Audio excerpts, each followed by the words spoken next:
सुप्रभात छात्रों। हमने पिछले वीडियो में रस व्याकरण का जो विभाग है ये शुरू किया था। उसमें से हमने रस की परिभाषा देखी, रस किसे कहते हैं। उसके बाद हमने पहला रस जो है देखा, करुण रस।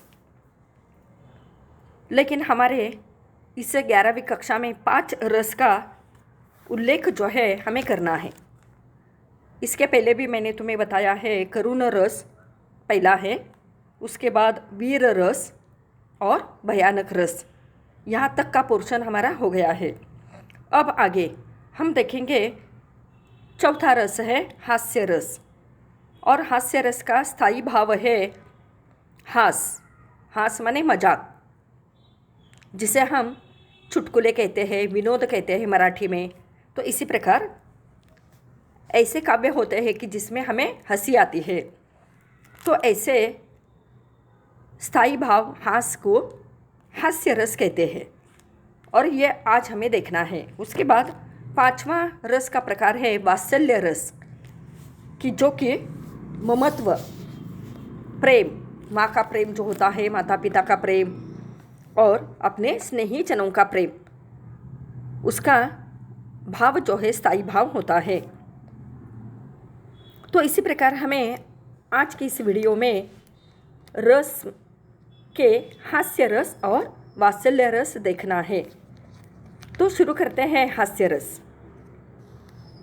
जब काव्य में किसी की विचित्र वेशभूषा, अटपटी आकृति माने हाव भाव, दिखने में अटपटा व्यक्ति या उसके विचित्र वेशभूषा, पहनावा या क्रियाकलाप या हाव भाव जिसे हम कहते हैं, रंग, रूप, वाणी एवं व्यवहार को देखकर या सुनकर या पढ़कर हृदय में हास का भाव उत्पन्न होता है, वहाँ हास्य रस की निर्मिति होती है।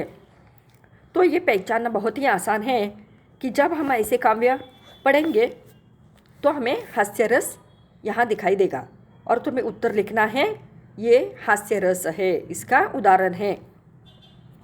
अब देखिए पहला उदाहरण है, बहुत सुंदर है, हंसी मजाक भरा ये उदाहरण है।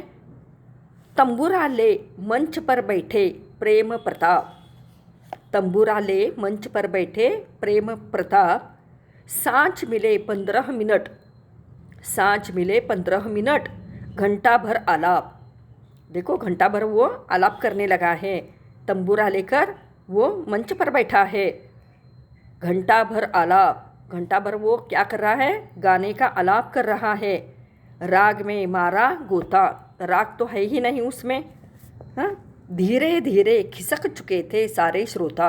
अब ऐसे व्यक्ति का गाना सुनने के लिए जो श्रोतागण उपस्थित थे, ये सब देखकर वहाँ से चले गए, हाँ, खिसक गए माने वहाँ से चले गए। तो ये है हास्य रस का उदाहरण। इसके कवि है काका हाथरसी। अब बहुत आसान हो गया पहचानने के लिए कि यहाँ आपको क्या मिलता है, हास्य मिलता है। तो इसी प्रकार दूसरा उदाहरण देखिए, मैं ऐसा शूरवीर हूँ।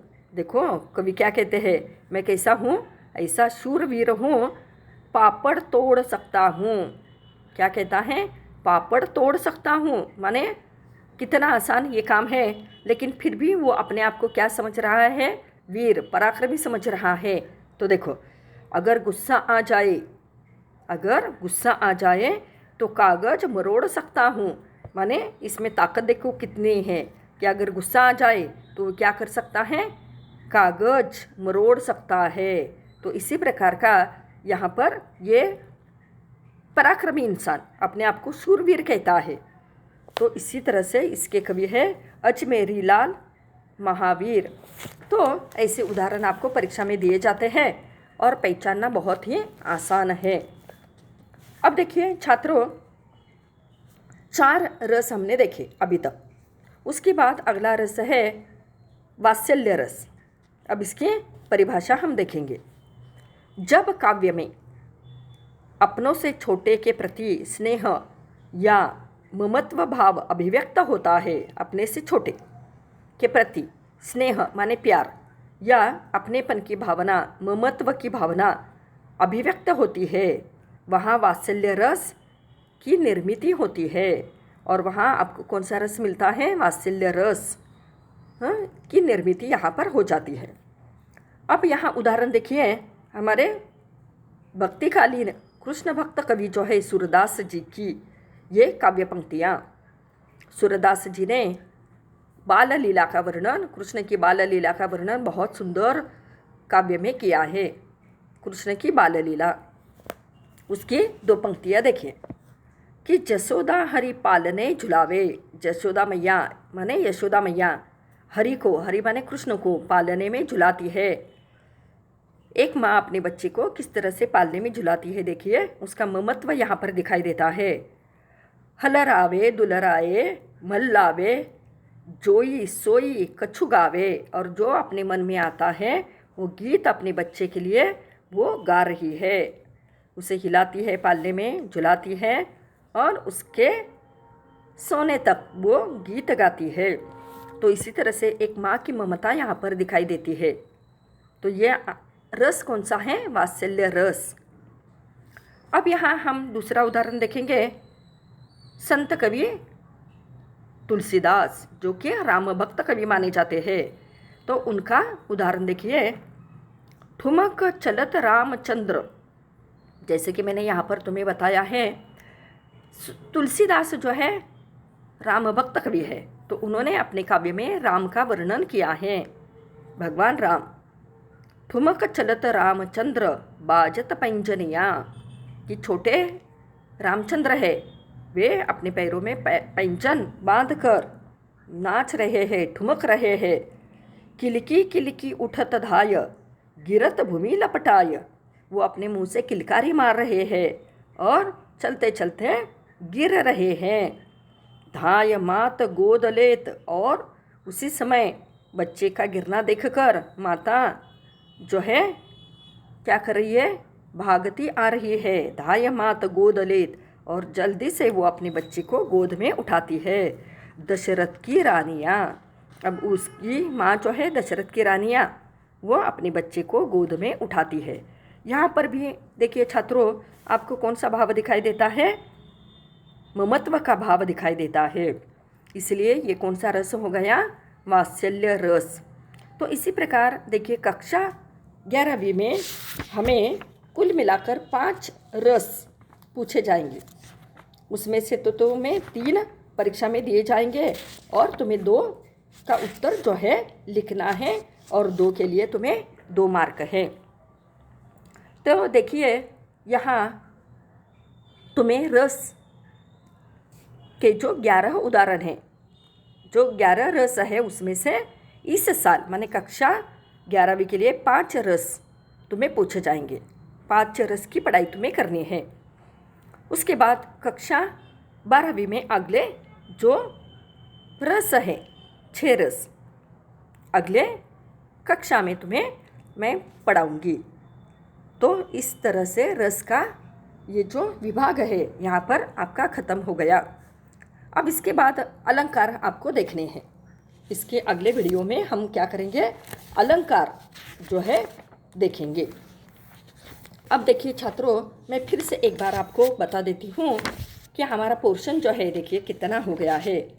पहली कविता हो गई प्रेरणा, जिसके कवि है त्रिवेणी त्रिपुरारी।